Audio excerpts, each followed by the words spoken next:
اسماء كتيره الحقيقه ونجوم كبيره، وبالتالي النهارده نشوف ادان حارس السابق لريال مدريد قبل ان يرحل الى كالياري، ثم انتقل 2014 كان الحارس اللي كان تسبب في توتر العلاقه ما بين مورينيو وكازياس. الكره الراسيه الاولى والهدف الاول، الهدف الاول في هذه اللحظات، في هذه اللقطه ياتي الهدف الاول عن طريق اللاعب رافائيل فاران.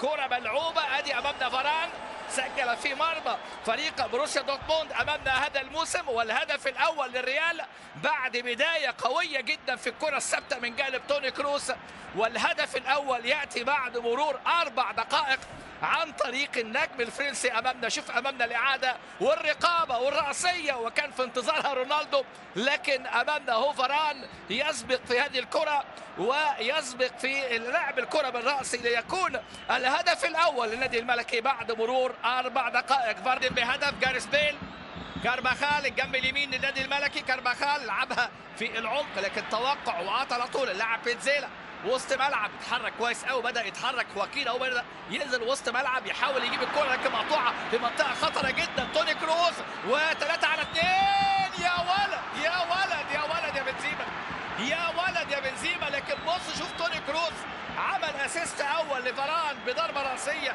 تقدم الريال في الدقيقه الرابعه، ثم توني كروس قطع وبرر الى كريم بنزيما، وكريم بنزيما بيسجل هدفه الثالث هذا الموسم في الدوري بعد ما سجل في اسبانيول وسجل في مرمى لاس بالماس. لكن شوف التصرف، شوف اللمسه، شوف الاداء في اللقطه الماضيه، ويسجل امامنا كريم بنزيما في اللقطه الماضيه. لكن شوف خطا خواكين وعلى طول تحرك من جانب توني كروس، تحرك حلو قوي من رونالدو، شوف خد معاه انتباه 2 مدافعين وخلى المساحه موجوده للاعب امامنا هو اللي اختار الضيقه حلوه قوي، حطها حلوه جدا جدا جدا.